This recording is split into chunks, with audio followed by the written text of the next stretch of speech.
We are live. Welcome to the Rome Show. I got my guy Dylan here. How you doing, bro? Doing great, doing great. Happy to be here. How you doing? I'm doing good. I really appreciate you for coming on the podcast. Glad to be here. So, how long you been podcasting for? Only about 2 years. 2 years. Primarily help people behind the scenes for um the last since 2016. Time is starting to get a little slippery. I don't know how many years that is. Can't do math. But I've been working in audio since like middle school. 34 now, so kind of made sense to get into podcasting. And then yeah, last couple 2 years ago, I was like, I'm probably going to learn more if I start doing it myself. So started doing it myself, and the perspective has been cool. Right. Yeah, How you been feeling about like the podcast life? I like it. I like it. It's cool to. It's easy to meet people, and I really like the creativity. I love the conversations. I love um, I love the freedom it gives you. Kind of, you don't get much time in like an Instagram post. All right. You can only say a couple sentences, and or on Twitter or wherever. And so podcasting is cool because you can actually have like real conversations. Right. Yeah. It's, like the What about you? podcasting. Oh, I love it. Yeah. Yeah. What's your favorite part of it? And like you said, I love like connecting with people, like how we're doing this. Mm-hmm. That's very important. And like you said, like the conversations and like, you're able to like talk to big people in industries, people you probably would never be able to talk to if you weren't podcasting. Yeah. Yeah. Like I was on a podcast a couple hours ago, and he had a great point. He was like saying how it's so much better than like asking someone, "Hey, can I pick your brain?" Like, "Hey, would you like to come on a podcast?" And very few people, like even people that are way busy, it's like nobody really is just gonna let you pick their brain. But doing it on a podcast, all of a sudden it's cool. you know, it's like totally different. Right. And like you said, there's people that are so busy and they'll take time to come on a podcast. Yeah, yeah. I get asked because I have a content agency. We repurpose video, and then I also help people with podcasts. But like the amount of people I get to ask me, like, can we just hop on a call? And like, there's just no way. Like, I should make content about that, but to hop on a call, like, there's just no way. Like, it just would be spending my time. It doesn't make any sense as much as I would want to help people. So it's like I could make content helping people at scale, or I could go on a podcast, which even if like a lot of people aren't listening, it's like not the goal. It's like also for me or for anybody, it's like creating content, having it in a public setting versus like some private setting is like so different. Yeah. Like so it's like definitely more of a win-win versus like, let me just pick your brain, and a win for the person that's doing the picking, but not for the person with the brain maybe as much. Yeah. Like, I don't know. That's how I see it. Yeah. There's so much things like, like the branding, you can like get paid sponsorships, so many things in podcasting. Yeah. Yeah. And yeah, it's pretty crazy. Like you look at people that have been like, are doing it on like a big level, and then you're like, it's so easy to just be like, I mean, they're getting paid for conversations. But you ever think about like the days where like they're like, I don't want to have a conversation. I don't maybe just want to like, I'm feeling kind of like, I don't know, not that talkative, but they still got to show up. Yeah. That's also probably where interviewing people is good because then you don't have to do as much talking. Right. you know? Yeah, like tours. I see people doing like podcast tours around the world and stuff like that. Yeah. Yeah. Or around the world, or just like virtually too. Like, um, I seen like the actor Matthew McConaughey. Yeah. Like I saw him do, some in-person ones, but then like also, virtually too. It's like these actors, actresses will just like stay at home too, and then like, book a bunch. And I think that's pretty cool. It's like it's a good way. But if you listen to a lot of the podcasts with those people on, sometimes it's like All right, I heard him on like two, maybe one. I'm gonna listen to him on like one or two podcasts. I'm not listening to every podcast they're on. It's a little overkill. Yeah, it's I feel like it's gonna keep rising too. Yeah, for sure, for sure. How long have you been working in podcasting? So I went to school for radio and TV. Hmm. Um, I got into a car accident, so things slowed down. So when I was going through physical therapy, Hmm. I was like, what am I gonna do? So I started doing podcasts, but at first I was talking to myself in the studio, and then my fiance had helped me out, gave me some ideas. I took it, did it my own way, and Hmm. I told myself I'm gonna do like an Instagram tour virtually. Hmm. I challenged myself. The goal was 50 people, and I passed. I'm like at 189. Nice. So once I seen that, the downloads was going up. I was like, I'm gonna keep doing it. Yeah. Yeah. And when So like how 4 how long? years, Yeah. So was it 4 years ago you went to school for radio and TV? about five and a half, and I've Five and a been half, doing podcasts. I want to say officially 3 years. 3 years. Yeah. I don't know if it was like this for when you went, but I went to school, and they didn't, this was 2008, and like the only audio classes they had at that school I was going to, I moved to Colorado briefly, and they only had radio classes, so I took those because I was like, I need audio classes, like I need something that's not math, Yeah. um, and like, man, it's like it was digital, but I don't know about you, but it's way different like now with everything. Like they couldn't have really, I don't know how they could have taught, like, I don't know. I know they teach like podcasting at some schools, but the reality of like what you do and then like what I learned, I mean, this was years ago too, but it's so different, like, Yeah. so radio and podcasting, kind of different, but um yeah. Was it like what you learned? Did you find how much of it do you think carried over to like what you're doing right now? Honestly, quite a few things. Like Yeah, yeah, that's like the awesome. writing, the producing, Oh yeah. yeah, the Like prepping. the writing part, like which part? Because it feels like a while ago now for me, but what were some things that stood out to you as far as like what you're using now? I'd be curious to know because sounds cool.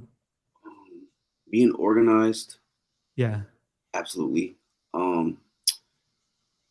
Yeah, being organized, and I want to say what I mean by like writing out the shows is like at first before I learned the knowledge, I thought like you literally write out paragraphs, and then once I seen them like give us the papers when they type out like little bullets, I was like that's real genius right there. Yeah. So like for the scripting, like not word for word, but more chunks. Yeah, Yeah. and then I I've feel like yeah. go ahead. I've been like experimenting with that on my own podcast, and I'm like making another podcast that's like more story driven, like true stories, but in like it takes a lot of time scripting out stuff.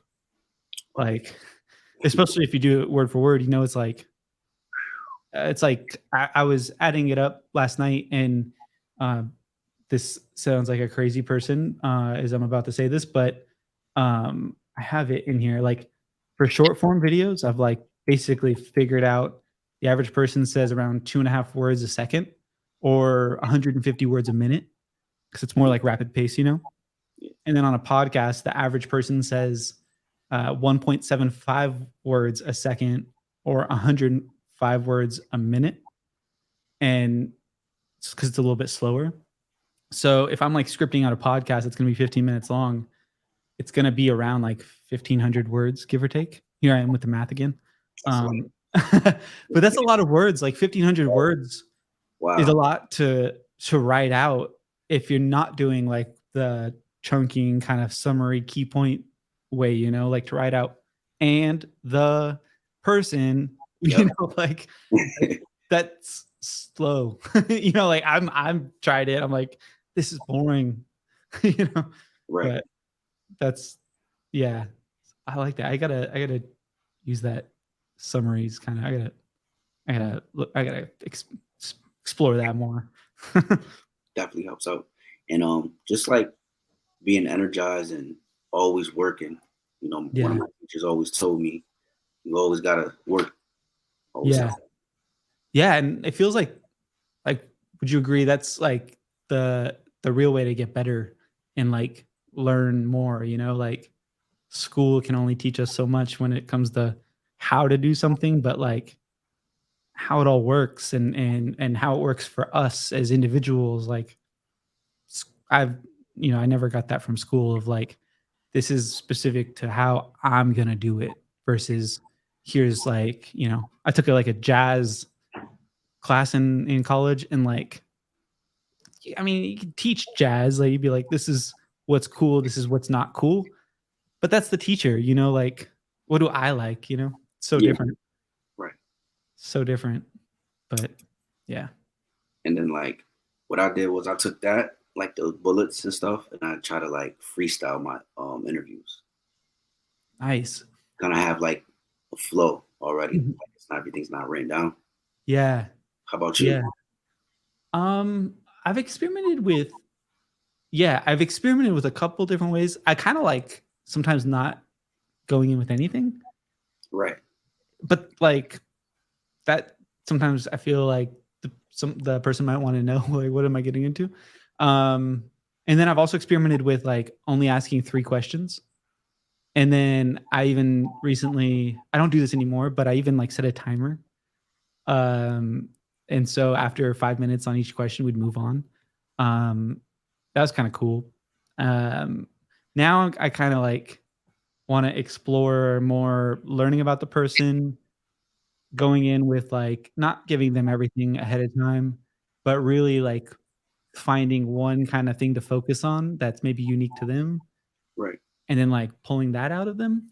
Um the only like this sounds like silly for me to say, but like Oprah's probably really good at that, like where like maybe in an interview it's like something that like everyone else overlooked.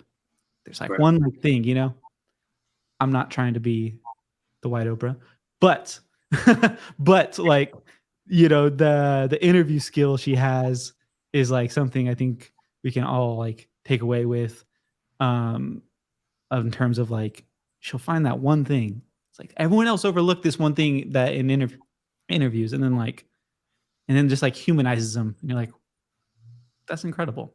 So I think more research is like what I'm trying to do in future interviews. yeah. That's definitely that's cool. And Yeah. it's funny because you said you're not trying to be the white Oprah. I call myself the black Jimmy Fallon. Really? I love that. Maybe I should be the white Oprah. Although I'm gonna have to grow my hair out. Dude, I love that, the black Jimmy Fallon. Dude, okay, so like do you watch Jimmy Fallon much? Sometimes, Sometimes? Does yeah, he do his show at the Radio City Music Hall? Is that I where think so. I'm not really sure. right? Yeah, I was just putting together like a doing some research for a podcast episode and it was about that and I'm like, I'm pretty sure Jimmy Fallon does that there. But I love that. I love his energy that he brings right. to his shows and like to do that consistently as long as he's been doing it, like that's incredible. Yeah, he's a legend. Yeah. All those late night dudes, like dude, while we forget about them sometimes, like they still have to go every night Right. and they're there all day, like working on it. Like that that honestly seems like so underrated, like how they do that. It's crazy. And it's really a lot of work. Some people they don't know. Yeah. The writing, you're saying other people's jokes that you sign off on or whatever, but like it's still representative of you. And if like it blows up in the news, it's your face and your name that's associated with like something like that, that you might have just been like, well, this is funny or whatever. And like just to do that every day, like, yeah, the pay is nice, but like it seems like a lot of work. Like for like, I mean, you can't like just work from home, you Right. can't like, yeah, And it's like crazy. even me, like I'm independent. I do all the producing, all the editing. I have a Mhm. I have a new segment on my show, and I have a partner from NBC. He was my teacher when I went to school, That's awesome. and like the videoing, making the content, the posting, and then like now one of my things I want to get out there more, do more like community stuff. Mhm. Crazy, bro. It's lots. Yeah. Dude, and it's like, it just gets crazier the like, anytime you have an idea. I was talking with a couple of podcasting friends this last weekend about, like, if you think of an idea and then you're like, "I'm gonna do this," but if it's like a regular thing, you're not just doing it once, like, everything's expanded by like 1,000 or whatever you're gonna do. So like you add a new segment into your podcast, that segment is now gonna be a reoccurring thing that listeners will expect, which means you have to do that every time. And you add in all these little things like, oh, I want to add in an intro, or I want to even add in research. Like it's not like just research the next guest, it's like research every guest that goes into it. Or I want to like write better show notes for my episode. Like that's a lot of words, not just like a couple hundred words. It's now like thousands of words because we're looking at all the future episodes. And like, then you start like, you just want to have all these things to do. Then the next thing you know, you're like, how can I do this all myself? And most people can't without help, you know? Right. It's crazy. Yeah. And you're independent, or you have like a partner or two? I'm independent. I have a company called Content Clips, and we have editors um, that that help me with editing, and then um, yeah. But as far as like my podcast stuff, I just do. But I also, until I started this additional podcast, like I kind of keep it in the pocket of like what's doable by me. You know, I don't do anything crazy. It's just regular kind of interviews or solo episodes. But when it comes to like we've made thousands of clips from podcasts, Mhm. and so yeah, I have like a team there that supports that, and we work with all sorts of podcasters and businesses. Some people don't have podcasts; they just have video. And dude, every time like they're like, yeah, I mean, I want to do this myself, or they're like their team member will be like, like I was trying to do it, and it's like you can't, like I can't do it. I have a company that supports that, and like nobody can do it all. Like you can't make all the clips and make them all cool, add in graphics, like captions, all this stuff without help, like it's too much to like research guests, do the like actual recording, like too many steps to do it all alone. Like my stuff, as far as like my video work, like you said, I don't do like the fancy graphics or like the words because, you know, I'm too busy tied up with other things, and I work a full-time job. So, Yeah. No, it's too much. And I think like recognizing that, because like some people are just like, I'm gonna do it. I'm gonna do it all myself. And it's like, maybe just let go of it. Maybe don't do it. Maybe just do like it in this way for now. And then right, later add in that stuff. But like businesses do the same where they're just like, they get an idea and then they're like, I gotta do it like this. I've done that multiple times and it's exhausting after a while of like, I'm gonna do it like this. I'm gonna do this. I'm gonna do this. And next thing you know, you're like, I I can't do this. Like this is too much. So yeah, it's like learning how to just like not do certain things is a skill in itself. right, It's like, this is cool. I'll do that later. right. I gotta ask you this, because I'm sure every podcaster gets this. You ever came across somebody like, they try to like downplay you because you don't have like a million downloads or like a million followers? How do you deal with stuff like that? Well, with podcasting, I haven't. I would love to. Um, I would love to. I always seek like in my dreams, like I probably all mess it up too. If it did come across, it'd be like in the dream where you like punch real slow. You'd be like, that's what had happened. If this happened in real life, I'd probably be like, I'm gonna say the perfect words and then I just fumble it. Um, but no, I haven't had anyone say that. But um, podcast is funny because like from what I've seen, and behind the scenes and in front of the scenes, all the scenes, um, people's actual download numbers are a lot lower than they think other people's are. It's like it's not on Instagram, you can kind of tell like when people are buying followers or like Mhm. fake analytics, right? Yeah. YouTube, I don't come across too many like fake analytics because if it's good, it's good. Like you don't need to hide it. Podcasts, it's more mysterious. Like, does this person are they actually like popular? Or are they not? Like, you can have an appearance of one way, and then like, so there's a lot of like fake stuff out there with podcasting. There's people that buy fake downloads, people that buy fake reviews, like all that stuff. Well, you Um, said fake downloads. yeah, oh yeah, there's like a lot of people that buy fake downloads just to like say that they got the downloads, but not that we can see it, but their ego can see it, and they can maybe screenshot something or claim to say we have 50 million downloads, even though like literally they're just bot. So yeah, so like people, just like any kind of content media, they'll claim one thing, but the reality is another. And some of like really popular podcasts maybe will get 100,000 downloads a month, which, there's people out there that claim way more. Like, and popular podcasts might get 100,000 downloads, which, like you start getting into all of it and it's like, what does that even mean?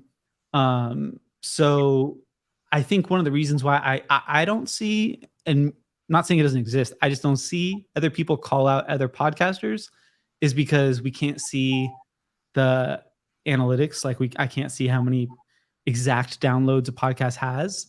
Um, which people of course use for bad reasons, and they can claim all sorts of things.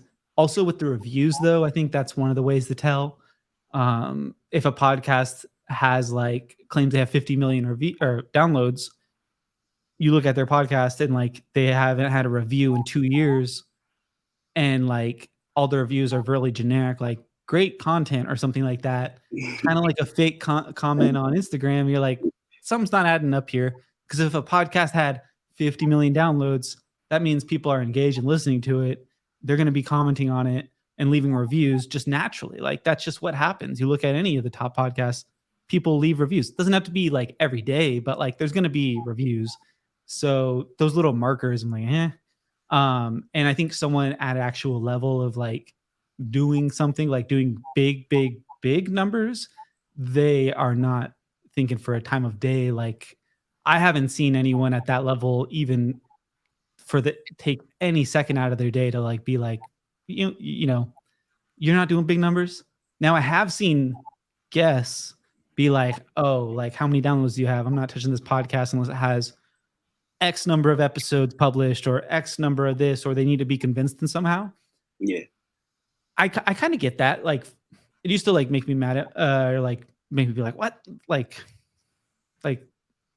you don't know. I'm gonna say the magic words. Like, uh, like you never been on a podcast like this. And it's like sounds like the guy who gets rejected by a girl. Like it's not like all desperate. Uh, but there's people that will like turn down an opportunity if it doesn't have X number of downloads as a guest, and maybe that's what you're referring to. I don't know. There's few things, but that's definitely one of them. Yeah, like that I kind of get, like kind of depending on the person, because at a certain point I get it. Not that I don't know if it whatever, like it makes sense in their world, whatever. I kind of come from the thing of like, they have to weigh opportunities. If they're legit busy, I get it. At the same time, like I'm busy. I don't know, like I'm not like some huge thing or something, but like I don't know. Like it doesn't. I'm just like more focused on the person. I've Yeah. turned down like things. I never ask like how many downloads or anything, but personally, like I just look at the person, also like how they asked, and just like if it seems cool. Cause like I think the things that people are afraid of, like guests, when they turn down something that's like X number of downloads, is they just like don't want to go on and just have a bad time. And if it's almost like their barometer of like if this is gonna be cool or not, or if someone else like, introduces, but to just like to set some arbitrary number of like, I only go on podcasts with like 1 million downloads or whatever seems a little weird. You Yeah. know, I don't know. Would you agree? You think differently? I don't know. Yeah, that happened to me a few times. Mhm. I asked a guest to be on the show, and they said, you know, you don't. It looks like you don't have that much downloads, or you don't have, you know, 100,000 followers. But okay, Yeah. Yeah, and it's like, I mean, I don't know. I get it. I don't know. I look at it too, like I look at it for different opportunities. You can make content while you're doing a podcast, even as a guest. And so no matter how big of a platform someone has, like you can repurpose the content. There's a lot of like benefits to doing it. That's more than just like people are going to hear that specific episode. Um, you're familiar with Gary Vaynerchuk, I'm sure. yep, Yeah, like I like how I like his approach to it. And like, dude's busy. He has like 1,000 plus employees, but I wow, don't know. I believe him like when he says like that he would go on any podcast, and he says I've heard in his talks like go on YouTube and sort by like lowest viewed videos, and he's like I've been on podcasts that get like 1 view or 0 views, you mm, know, and he'll go on any podcast. Um, and I like that approach to it, like not thinking like I'm this, I'm that. You know, because in the end, it's like the conversations and the content you're producing, and it doesn't matter if like you know, like it's gonna suck regardless. Like if the content's not good, like, but you can still make good content through any type of conversation. You know what I mean? yeah. Like, And yeah, it's I think it's mind blowing because I've interviewed like a couple of millionaires too, like yeah, very successful people. And when I asked them, they were like, "Of course, yeah." Like you said, they looked at it as an opportunity to tell their story, yeah, maybe talk about things they didn't talk about before, and yeah, and they never asked about the following, the downloads. yeah, Got right on it. yeah, and like I don't know. I just like the people, like the wealthiest, most successful people I've met in person, not online, just like literally in person, have and like the ones that like have stuck also, not like they had a rise and then a fade. People that Hmm. have like stuck with it, they're usually a little bit more giving with their time, and or they have an understand. I don't know. There's not like a they just seem like locked in, and they're not like, who are you? What can I get from you? How can I use this to my advantage? Like they're just giving, and Different. you know, versus like people that are just like, what's in it for me?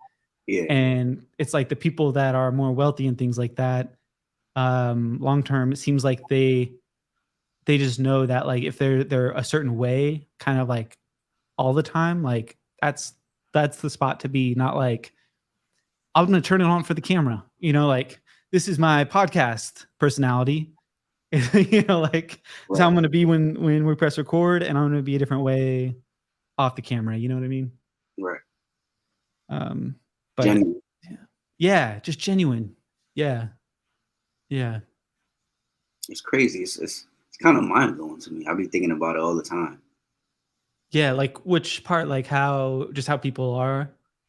Yeah, like not to compare anything, but you know, majority of the time the person will tell you no. It's like that next person who tells you yeah, they're like literally flying around the world. They're getting Yeah, paid, doing shows, like they're doing a lot of stuff. right?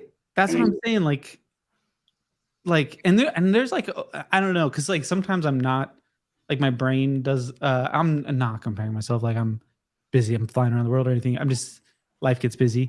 Um and like so I'm not saying this in a comparison way. I'm just saying this in a busy way of like I kind of get it on one hand of like just being so busy, like but then also sometimes it's like, no, or not right now, but like not with the intention of like you or your podcast. It's literally like something else going on, you know? Man, I'm having a rough day, my kid.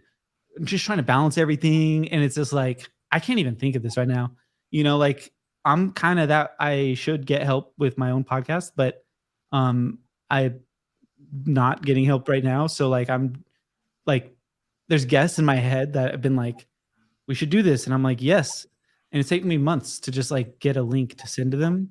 And instead, like I do a different thing. So it's like my brain works differently sometimes. I also know like I've worked with some people that have really big platforms, and they maybe are transitioning team members, like the person that does the scheduling for them.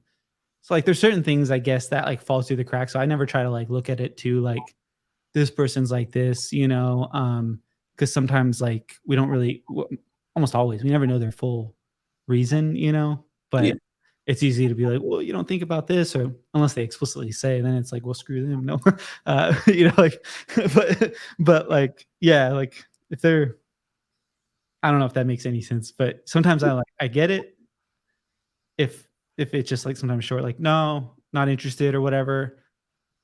I know for me, I'd be like, "Oh, man, like, how can I make it better? How can I do?" But in reality, it's like, maybe it has nothing to do with me, right. you know? But Yeah, it's weird. yeah, it really is, and that stuff can be draining too. Like, you get a few no's and then you're like, "Maybe I shouldn't be doing this," you know? Yeah, that Um, happens. yeah. Did you question, like, "Is this for me?" kinda thing? Yeah, I mean, yeah. And there was a time like I'm reaching out to like a lot of people and like people in my state couldn't. It's like they were like, no, I get it. I'm just getting started and stuff like that. But like you said, you could tell your story, you could repurpose stuff. Let's be real, you're in a small state too. Yeah, I'm just kidding.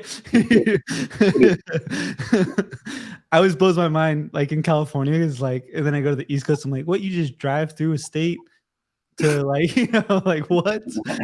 Or, like, I went to Washington, DC once, like, "Oh, we're staying in, I think, Virginia," yeah, and it's like, "What do you we're going to Washington, DC," and it's like, "That's across the bridge." I'm like, "We just walk there?" Like, like, it doesn't happen over here. But, right. yeah, sorry. Yeah, made me think of that. Very, very small. You could get to Yeah. like different cities in like 20 minutes. Yeah, you're like you drive by 'em, you're like, "You said no, but I see Yeah, I seen you." yeah. Yeah. Cause like then I started reaching out to people out of state and stuff like that. Then started just going. Yeah. Then I Yeah. started getting people in my state like last, honestly. There it can't be overstated how important traction is for, like, a creator, for a podcaster, for anyone that's making content. Like, I would not have started 2 businesses and literally changed my career and life if it wasn't for some, like, Instagram likes in the beginning. Like, and I'm, like, putting it at its basic form, but at the very beginning, like, all I had was an Instagram page and some people liked some posts I made, and I was like, "This is cool." That's I didn't, like, need, like, any, like, I didn't need Oprah's, like, be like, "Maybe you should pursue that." Like, it was just a couple random people I've never met that were like liked a post. I'm like, "I'm gonna do this." And I just, like, followed that and not that validation, that traction of just like, "Hey, someone's, like, actually paying attention," and just holding on to that.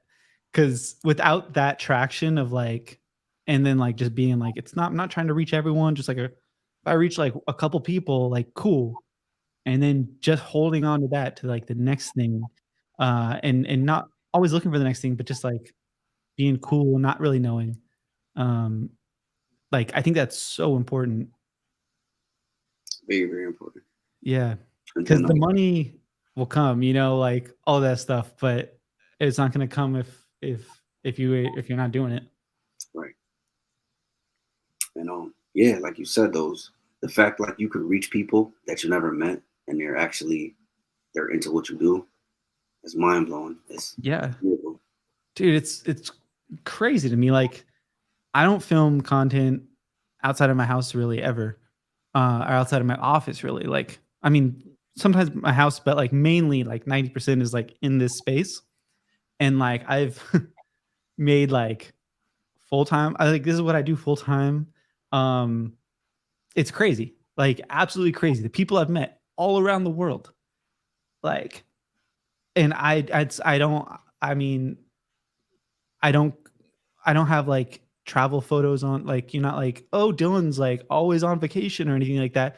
I don't put like, there's nothing outside of these 4 walls for the most part, but just, like, me with a microphone, having conversations with people like you, and just keeping, like, being open, like, to me, it's crazy because you see, like, somebody, like, whether they rent a car or if it's a real car, like they're taking a picture in front of it and they're like, I'm balling. That's one thing. But to like not have show anything like that, and I didn't start with any connections. I'm talking about myself. I'm not like I'm just trying to because a lot of people I talk with lately, they're like, I want to do some full time or whatever. I'm like, I do it full time, and I realize how rare this is. Um, but it's also like a lot of time spent on it.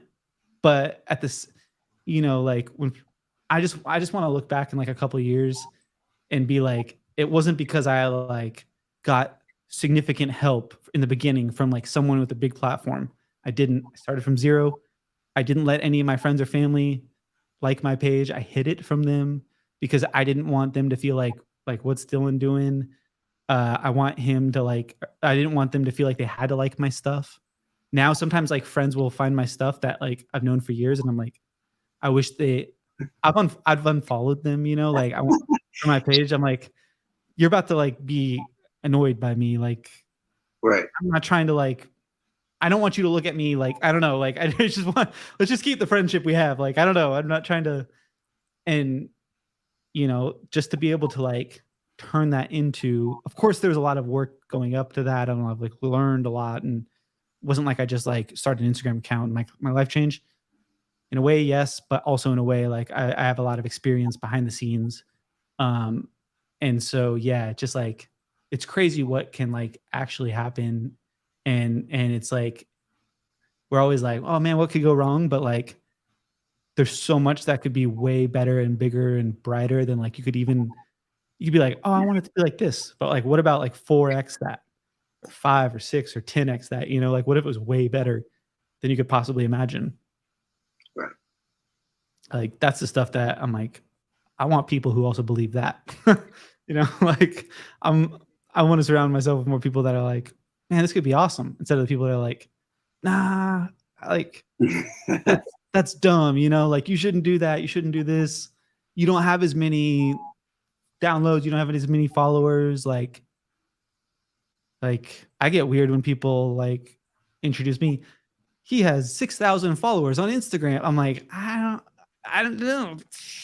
There's people with 6 million, 60 million. Like, what does it matter? I Right. don't know.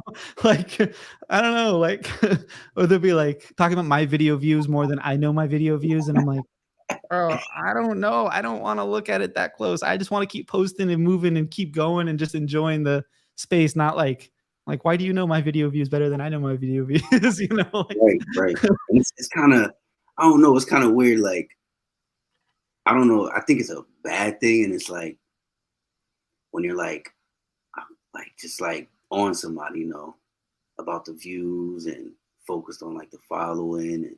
And mhm. it's kind of Like, what do you mean? Like, tell me more. Like, what do you mean? like how you were saying, they know they know your work more than you do. And Yeah, you're trying to get to the yeah, yeah. And certain metrics, like, like I don't look. I see certain things. Like, I don't look at my video. I don't analyze my videos like that much, because it doesn't help me make the next one. I'm trying to think of like what's interesting. What can I make? And same with the podcast. But like, I don't know, man. I just like sometimes people be like talk about video views, and I'm like, I get it, but like my goal is not to go viral. It happens by accident. Sometimes a video will take off, but like I have no control over that. Like, why would I made like almost 1,000 videos of myself talking to the camera for like TikTok and Instagram and things. yeah. I mean, like what? Like, I don't know, like just the obsession over views. Like that's such that metric doesn't tell me much. When I talk to people and they're like, they feel like they know me and they feel like they tell me how much they enjoy learning from my videos. And like, to me, I'm like, I hear that. Like they tell me that. That's a metric I can actually like enjoy. And in my head, I go like, cool, I'm on the right path. If I talk to people that follow me and then they just like uh have never said anything, but I hear all the time, like they actually like, so to me, like 100 views on a video is different than like somebody else. Like it's like someone else might see 100 views, but like in my brain, I see maybe 100 views as like they actually watched it and they got something out of it. Maybe they didn't even like or comment on it, but like I'm hearing from enough people that they actually watched it, and that's the important part to me, you know? Like, Has to be like a podcaster like us, and you're not like a big yeah, company, corporate stuff like that. yeah, it's like all those little things, you know, like it's it's like you think like, man, it must be, you know, nice to get all these people or something like that, but it's like, what about the one person that is there right now? You know, like what about the one person that's listening? And I think just focusing on like what you do have in the beginning is important because the same. I've been thinking about this quote lately, but something about like, you know, the same people that you meet on the way up is the same people you meet on the way down. You know, and Yeah. like, and not saying, you know, like, oh, I'm never gonna go down. I'm never gonna like not be, if these are people that are on like come up, people that like, it's like everyone has their ebbs and flows. Everyone has their ups and downs. And that's the other thing I think too is like wealthy entrepreneurial type people that have had a lot of success for a long time. They know that like there's ebbs and flows, there's highs and lows. And so they treat people the same across the board because they know that in a year they might not be. Like there's a reality that they might not be where you perceive them to be right now. And that's just there because they've stuck with it. They know that it's not just like highs, highs, highs, highs. There's some lows involved too. And so I think just like being mindful of that and treating again like everybody the way that like, you know, we want to be treated, but um realize, you know, like treat treat the same people on the way up and then on the way down. Cause we've all heard those stories too, like Right. the people that are like jerks, you know, and arrogant and like, all right. But it's all like, you know who Terry Crews is? Yeah. Dude, this is like uh LA story, you know, of course. I was a personal trainer like years ago and he would work out at the gym that I would go to. Terry Crews would come in like every day and he'd put on like the loudest music in his headphones. You could hear it from like across the gym. It wasn't a big gym. And then he put like all the plates on and he'd be doing deadlifts and then he'd be kind of like dancing in between sets. And I am much smaller than Terry Crews. I know you can't see that in the camera. I'm like the size of like Terry Crews' leg, okay? Like the dude the dude probably eats like, you know, me for like breakfast to get some protein in and then another me for the, you know, lunch and dinner. Um like the dude is like a beast. And I remember like one day I was like, I just got to talk to him because like he seemed kind of friendly. And but like he was also really in the zone and he had his headphones on and no one else talked to him.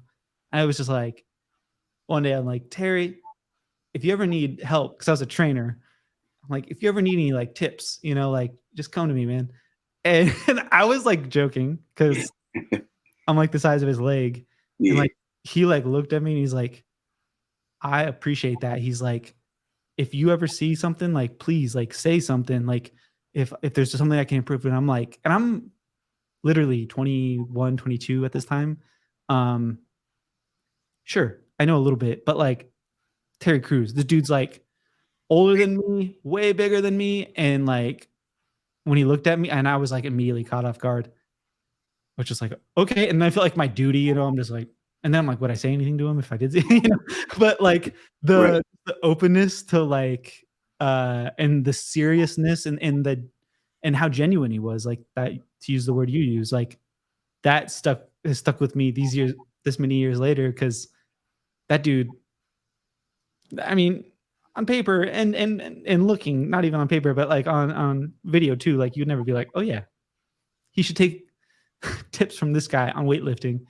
He's weightlifting four of me, but he was super open, and I just was like, I want to be like that guy, you know? Yeah. That's real, and it could have gone a different way, He could be like, he could have threw me across the gym and be like, you know who I am? Like, look at me, look at you. Like, there's probably people out there like that. I was also working at Gold's Gym in Venice Beach back in the day. And we had all sorts of celebrities come in. Arnold Schwarzenegger would come in. This is like so LA of me. Sorry for like name dropping and stuff. But typical LA guy. Arnold Schwarzenegger would come in, takes pictures with everybody, is friendly and like patient as he can be while he's working out. And like everyone's just like, what the, people would sometimes camp out and he just ride his bike there. Yeah, he had security and stuff. But like a YouTuber would come in that like most people wouldn't be familiar with, unless you were like a specific crowd, and they would come in so entitled, and they'd be like, 20 years old and just be like, you know who I am? I have to pay for a day pass. What are you talking about? Like, I have 500,000 subscribers. You guys like kind of like you guys need me more than I need you. And just the juxtaposition of the two, Arnold versus that person, to me, I'm like, if I could choose who I want to be when I'm older, it's definitely like more Arnold. I don't want to come in with some sense of entitlement, because I don't know where those YouTubers are now, but they're not at Arnold's level. Right. Yeah. But hey, bro, I got another episode in like 10 minutes. Sweet. You think we could do another episode soon? No, dude, sorry. Yeah, of course. Yeah. After all that, just go, sorry. Yeah, dude, just the scheduling thing is all. Yeah, just let me know. Definitely. Really appreciate it. This was a fire podcast, by the way. Yeah. One of my longest, by the way. Oh, shoot. Did we go over? I'm rambling over here. Sorry. Nah, this was fire. Okay, cool. I appreciate it. And it was nice to meet you on virtually, Holden. I appreciate and thank you for having me on. Me too. Definitely. Part 2 coming soon. Looking forward to it. All right. Take care, bro. All right. You too. All right, peace.